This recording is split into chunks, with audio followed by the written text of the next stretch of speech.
the truth going out into the world. And Lord, I pray that I would get out of the way. Anything that is of me, Lord, push it far from my mind so that I can't remember it. Make sure that the only words spoken here are the words that you want spoken.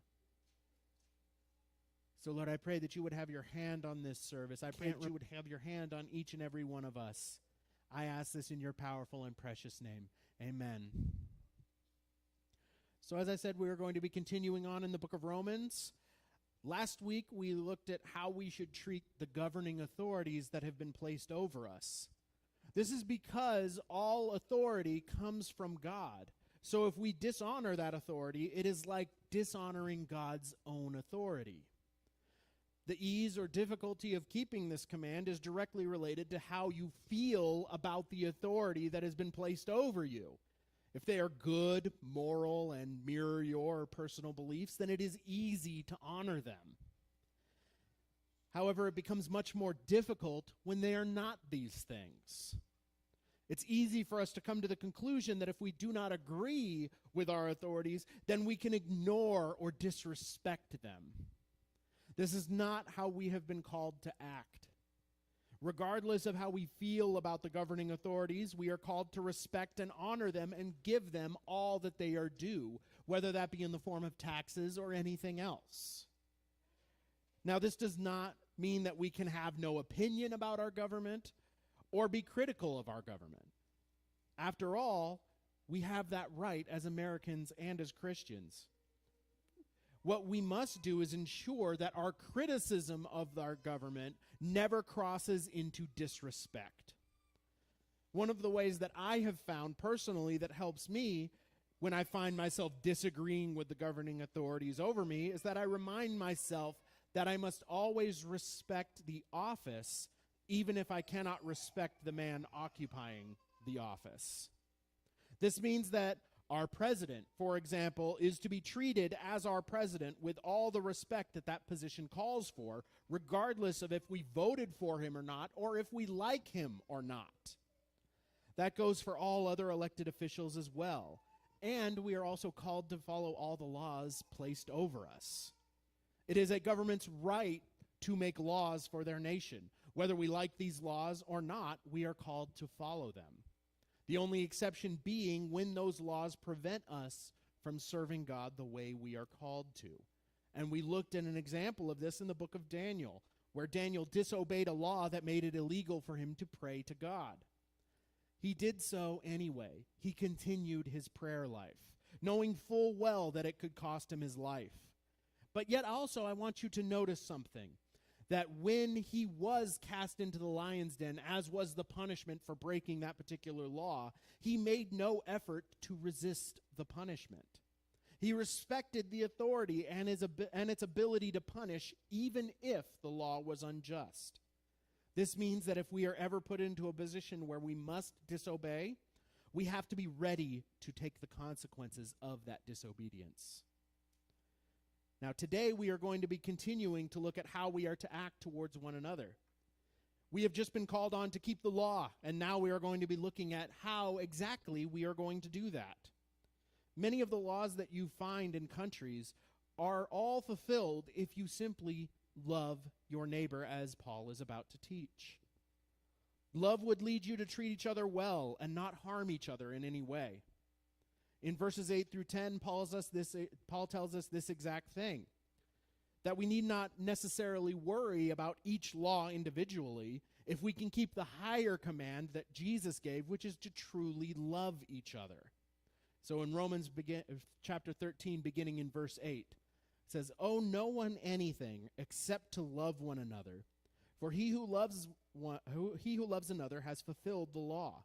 For the commandments, you shall not commit adultery, you shall not murder, you shall not steal, you shall not bear false witness, you shall not covet.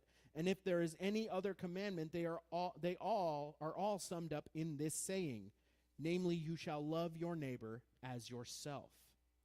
Love does no harm to a neighbor, therefore love is the fulfillment of the law."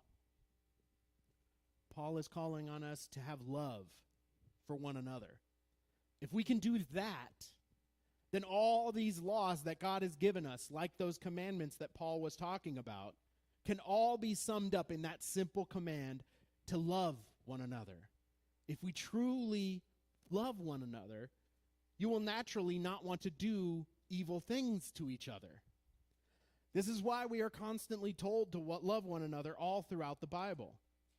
It is everything that we are called to be. It is our one defining trait as the church of God.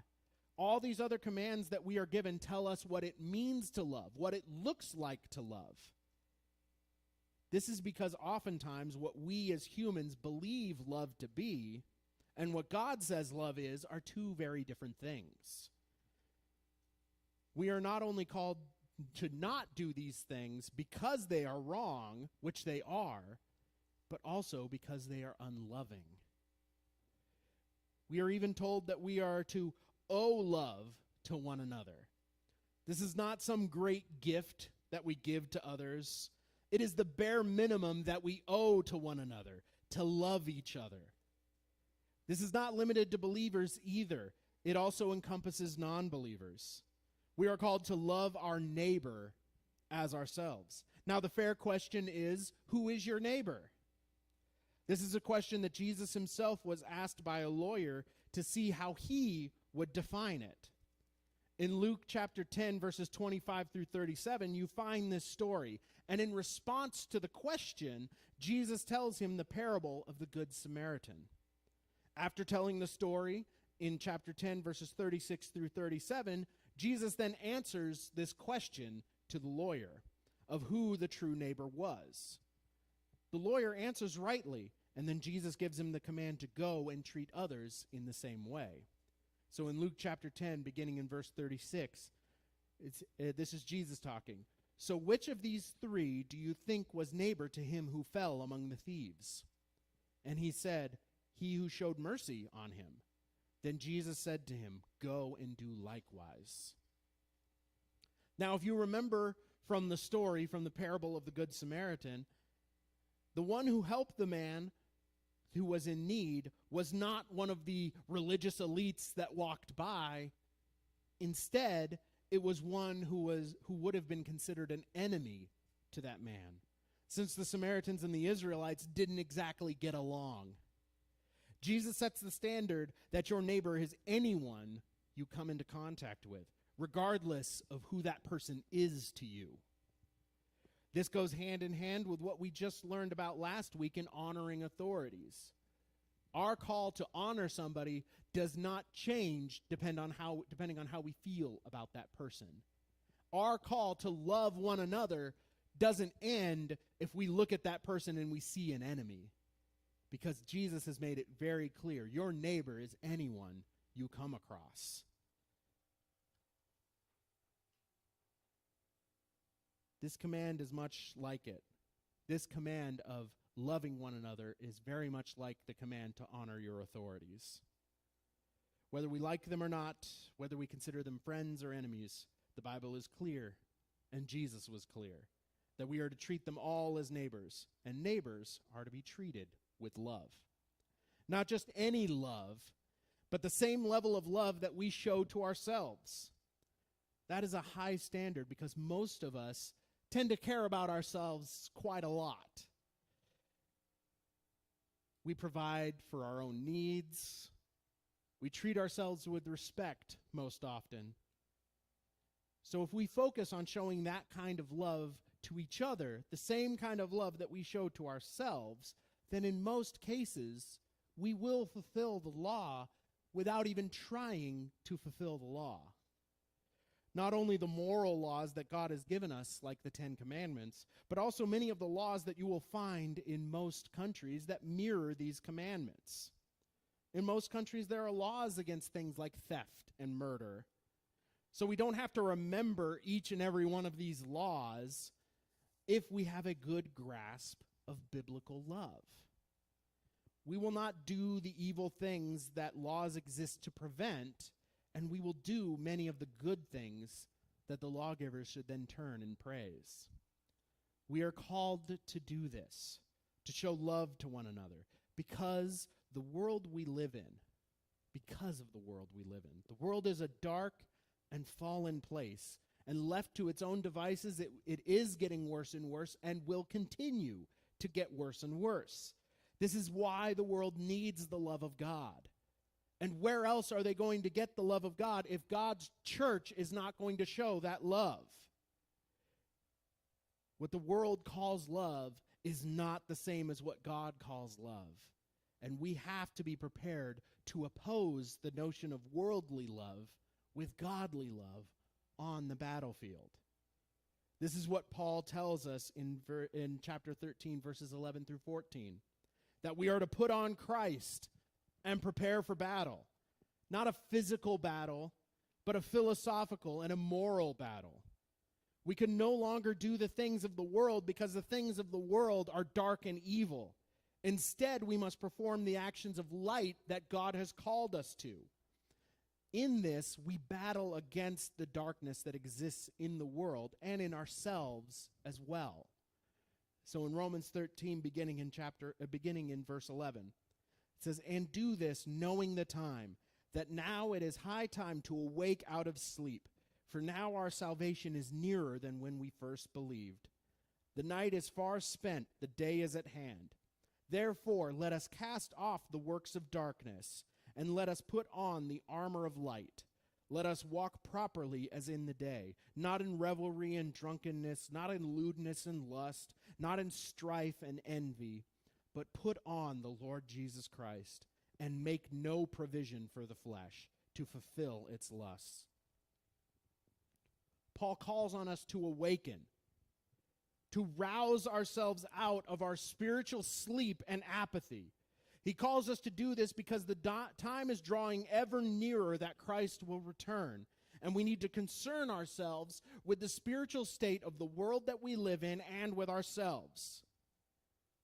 With each passing day, we are closer and closer to the end, and when the end comes, it will be too late to save any others. So we must combat the darkness that exists in our world with zeal.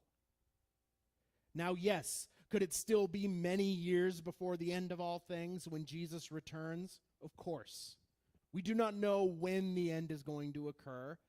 It might not occur in any of our lifetimes, but that should not diminish the enthusiasm with which we spread the word.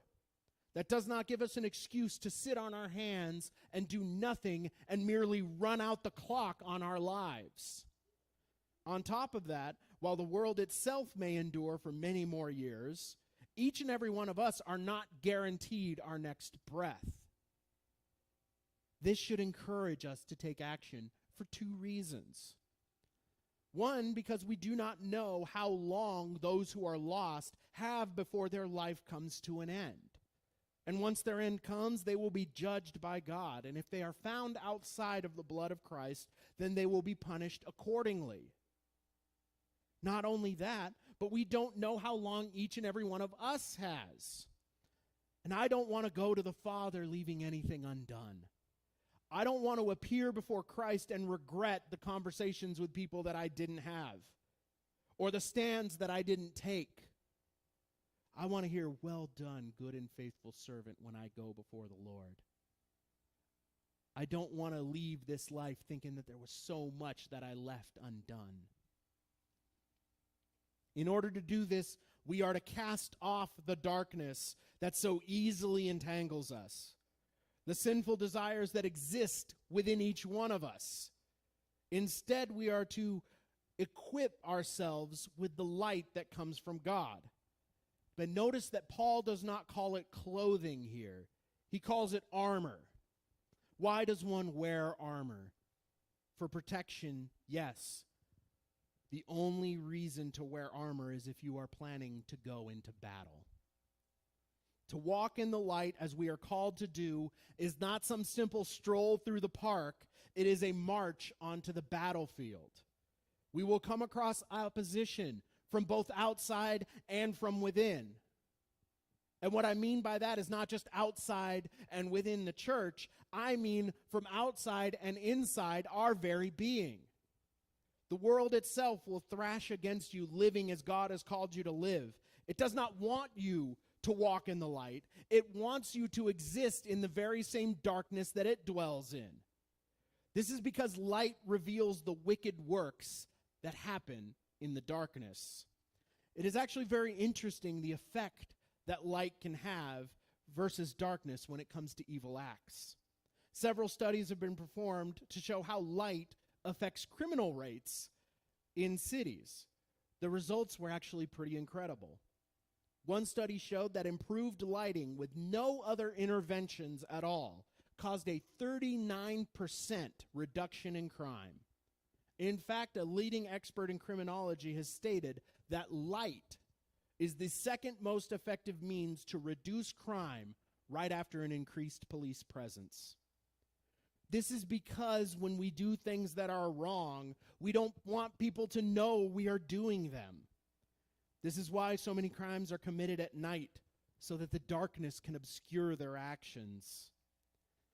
Back in California, there was a gas station not far from where I lived that was robbed quite regularly. Not only that, but many assaults were performed in their lot at night.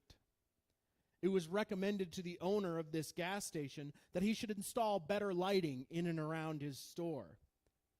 He did so, and he said that he went from 1 or 2 robberies a week to none for several months, purely because he installed better lighting. Those who do evil like the darkness, and the light makes them uncomfortable, so they will naturally seek to destroy sources of light. In the physical world, we see this when criminals will often take out lights in areas around a place that they will seek to rob or do some other kind of evil to. In the spiritual world, we see this in people seeking to destroy the light that Christianity brings into the world. When we shine the light of God into a place, it lays bare all the wickedness that is taking place. And those who perform acts of evil don't like that light, and they want to see it gone. When we live as we are supposed to live, it causes the wickedness of others to be seen in much greater detail. I'll give you an example. When I was working at In-N-Out Burger back in California, in my younger days, because I was a hard worker, I actually had some of the lazier workers come up to me and say, "Hey, how about you ease up a little bit? You're making us look bad because you're working so hard." This is because good reveals evil. Light dispels darkness. When you are surrounded by darkness and others who participate in the same evils that you do, you often won't look so bad. But when light enters and good shines through, suddenly evil is revealed to be just as ugly as it has always been. So just like how those lazy workers got on my case for working too hard, people who dwell in the darkness of this world are going to hate the light that you bring, because we don't want to take part in the things that they take part in. So they will seek to drag you down to their level to make themselves feel better. This is why when you see Christians actually hold to biblical values nowadays, you're called hateful, bigoted. It's because they hate the light that you bring. And they want to see it put out so they can go on living in darkness without that pesky light showing all of their faults. See, the people of the world, they'll try to say, "We have no problem with Christianity, but some of you fanatics are just so closed-minded that it makes me feel bad." They try to say they don't have a problem with Christianity, but they do. They have a problem with true Christianity because it shows just how wicked they are. They want quote-unquote Christians who will tell them that everything they do is fine. They want Christians who have put out that light that God has told us to carry and tell them that everything is okay and God accepts them and God loves them just the way they are. God does love you the way that you are, but he also calls you to change. He calls each and every one of us to change, and it's that call to change that they don't like because it shows them that what they are doing is wicked. We need to be willing to stand firm and reject the darkness and all of the things that it offers, and instead put on Christ. This refers to the process of sanctification, which is a fancy word that simply means us being made more like Christ. In doing so, we must make no provision for our flesh. Those lustful desires that exist in our heart don't go away just because you professed Christ. They'll still exist. So they must be resisted so that we do not slip back into that darkness that God has called us out of. Resisting this darkness is not going to be easy. It requires sacrifice. There's going to be many temptations for you to sin, to slip back into that darkness. And we have to be ready to stand up under those temptations. Some temptations can be resisted by will alone. However, some cannot. And you must be willing to then remove the temptation. The fact is that your temptations can be stronger than you can handle. I am sure each and every one of you have heard the saying that God will not give you more than you can handle. This is a misunderstanding. The verse that people think they are referencing when they say this is 1 Corinthians 10:13. This is absolutely talking about temptations, but they misunderstand what Paul means when he says this. They think that this verse says that no matter what the temptation, God has given me the strength to stand up under it so I can meet it head on and overcome it. Well, let's look at what is actually said in 1 Corinthians 10:13. It says, "No temptation has overtaken you except such as is common to man. But God is faithful, who will not allow you to be tempted beyond what you are able. But with the temptation will also make the way of escape, that you may be able to bear it." Temptations to do what we do not want to do as Christians exist. They are present for each one of us. They are common to man. And God is faithful to always make sure that you have a way out of that temptation. Sometimes that does mean that you need to stand up under that temptation, as the verse says. Meet it with your will. But yet the verse also says that God will provide you a way out so that you will be able to bear it. This means that sometimes the way to resist temptation is literally to flee from it. In the Old Testament, we see that example set by Joseph. When he was in Potiphar's house and Potiphar's wife attempted to commit adultery with Joseph, he quite literally ran out of the room. I'm sure that there was a small part of Joseph, that sinful nature that was within him, that would have desired to commit adultery. However, his desire to walk in the light caused him to flee from that temptation and remove himself from the possibility of falling to that temptation. We have to be willing to go to similar lengths. We have to be willing to deprive ourselves of certain things that are in and of themselves not necessarily sinful, but may lead us into sin. I know that many men struggle with lust. And many men that I know will not watch certain movies, will not listen to music, will not listen to certain things, and will not expose themselves to certain things because they are a temptation. Not because these things are in and of themselves bad or evil, but because they may lead them to do something that is sinful. I know some men who will limit what sites they are able to visit. There was a story of a traveling preacher who would request that hotel rooms remove his TV from his room when he was traveling without his wife, so that he would not even be tempted to watch something that he shouldn't. He removed the temptation. This is what it means to not give provision to the flesh. Not only do we resist sinful activities, but we should also remove those not sinful activities that we know will lead us to sin. Does that mean that every man needs to ask for the TV in his hotel room to be removed? No, not unless that is a struggle for you. There's nothing inherently wrong with a TV in a hotel room, but what that means to you could lead you to sin. We have to be willing to deprive ourselves of certain privileges for our spiritual well-being. The fact is, as I said earlier, we are at war, a spiritual war and a cultural war.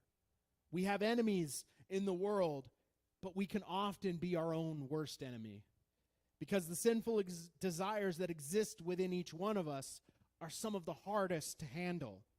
So we need to act like we are at war. One of the ways you win a war is to defend yourself. We make ourselves stronger and better by putting on the armor that God provides that will strengthen our spirits and our minds to prepare us for what's ahead. But we also have to be willing to destroy the strongholds of the enemy. One of our enemies is our own sinful desires. It exists within our own body, but we have to treat that enemy like an enemy. So how do your desires take hold of you? And what could you be doing to prevent that from happening? You might know what you need to do, but you don't want to do it because it would be inconvenient. Or you might not be quite ready to give up that temptation because you really like it somewhere deep down. If that thing is a stronghold that your enemy will use to defeat you, it must be destroyed, no matter how much you like it. We are in war, so let's act like it. One of the tactics that the Russians were famous for using throughout history is something called the scorched earth tactic. This is where when they were under attack, they would run away, but they would also burn anything that they could not take with them that their enemies could use to maintain their assault. This is how they beat that's how they beat Napoleon, and that's how they beat the Nazis in World War II. And we have to be willing to go that far, to burn to the ground anything that our enemy can use against us. Our enemy from outside and our enemy from within. Some of these things are going to be things that you like, but it is far more important to walk in the light with maybe a little less stuff around you than to be taken by the darkness with a few more things around you that you like. There are things in your life that your own sinful desires will use to lead you into sin. Most of you know what those things are. I'm not going to call out things by name because it's going to be different for each person. But I think each and every one of you knows. I think something has probably popped into your mind when I said something that leads you to sin, that in and of itself might not be sinful. And maybe you've dragged your feet on doing something about that stronghold. Maybe you have drug your feet just a little bit on dealing with that temptation, and you keep drawing right up next to it because you really like it, and you don't want to let it go, and you justify it to yourself, and you say, well, it's not bad. And it's not that that thing is bad. It's where that thing leads is bad.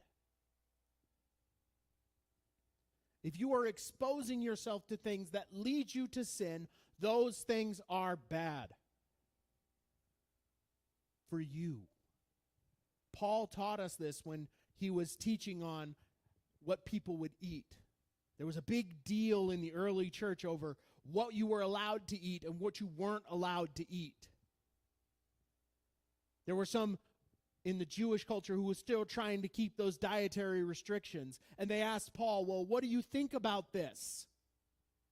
And Paul says, if it's wrong for that person and if it's going to lead them into sin, then they should not do it. They should not eat this thing if it leads them to sin. Something as simple as food, something that God himself had said was fine. But it wasn't fine for that person because it led them to sin. So we have to be willing to let go of those things in our life that we keep justifying to ourselves. It's fine. It's not a big deal. But we know where they lead. We are at war with ourselves. We are at war against our own sinful desires. And if we keep equipping our sinful desires and giving them everything they need to overcome us, then how are you shocked when they start to take hold? How are you shocked when you fall into temptation over and over again when you are giving those temptations everything they need to beat you?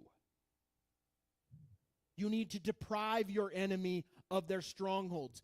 Deprive your enemy of their weapons.